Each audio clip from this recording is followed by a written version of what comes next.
Today I'm going to read you the story called The Friend Who Forgives. Now this is a true story about Peter and how he failed, but how Jesus forgave him. So let's have a read.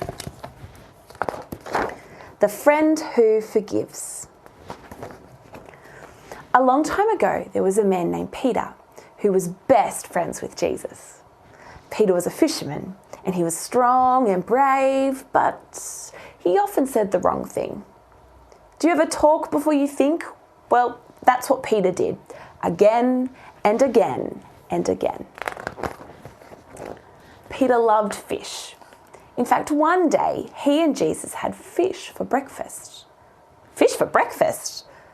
That's weird, but we'll save that bit for the end of the story.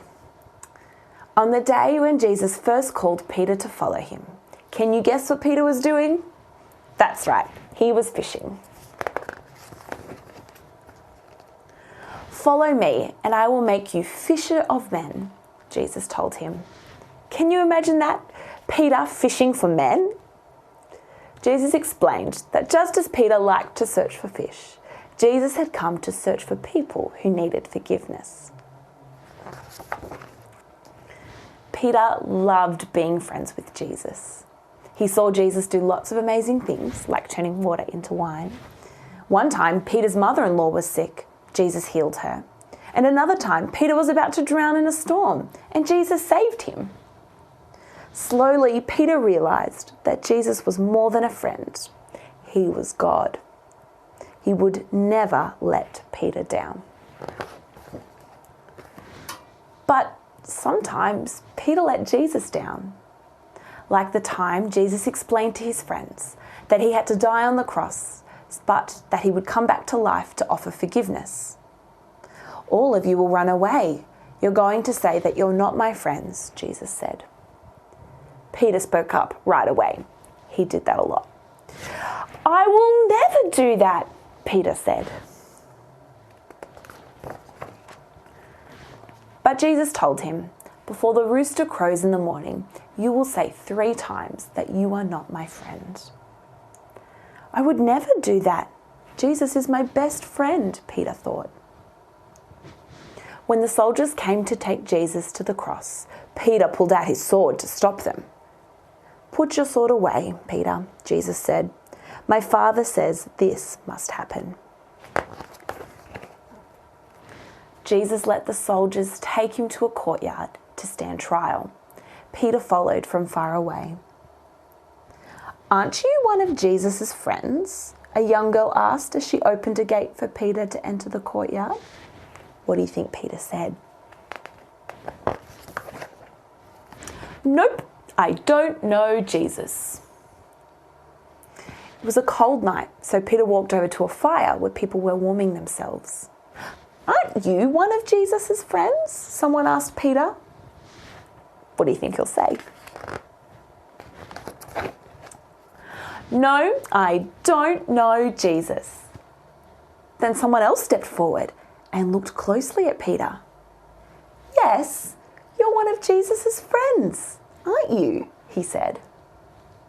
What do you think he'll say this time? No, I don't know Jesus. But then right then, at that time, that very moment, a rooster crowed. Jesus turned around and looked straight at Peter. Then Peter remembered what Jesus had said. Before the rooster crows, you'll say 3 times that you are not my friend. Peter was so sad.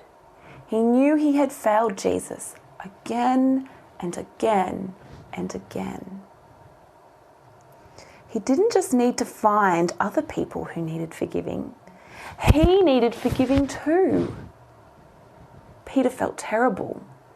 He ran out of the courtyard and he cried and cried and cried.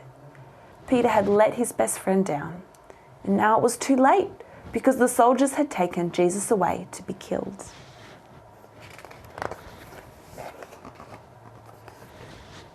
But Peter didn't stay sad because Jesus didn't stay dead. 3 days later was the first Easter Sunday, when Jesus came back to life to offer people forgiveness.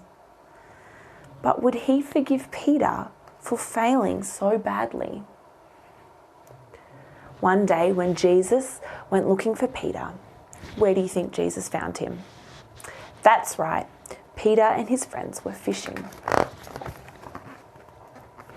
Jesus called to them from the beach.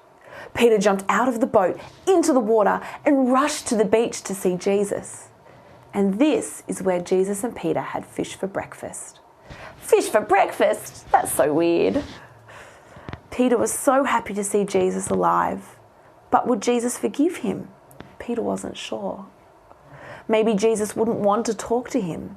Maybe Jesus wouldn't want to be friends with him. But yes, Jesus did want to talk to Peter. And yes, Jesus did want to forgive Peter. Wow! And since Peter had said he didn't know Jesus 3 times, Jesus gave Peter the chance to say 3 times, "I love you, Jesus." That's how Peter became a forgiven fisher of men. Peter spent the rest of his life telling people about his best friend, Jesus. He told them how if they put their trust in Jesus, he would forgive them again and again and again. That's because Jesus was Peter's best friend. He forgave him again and again and again. And if you trust in Jesus, he will forgive you too, again and again and again.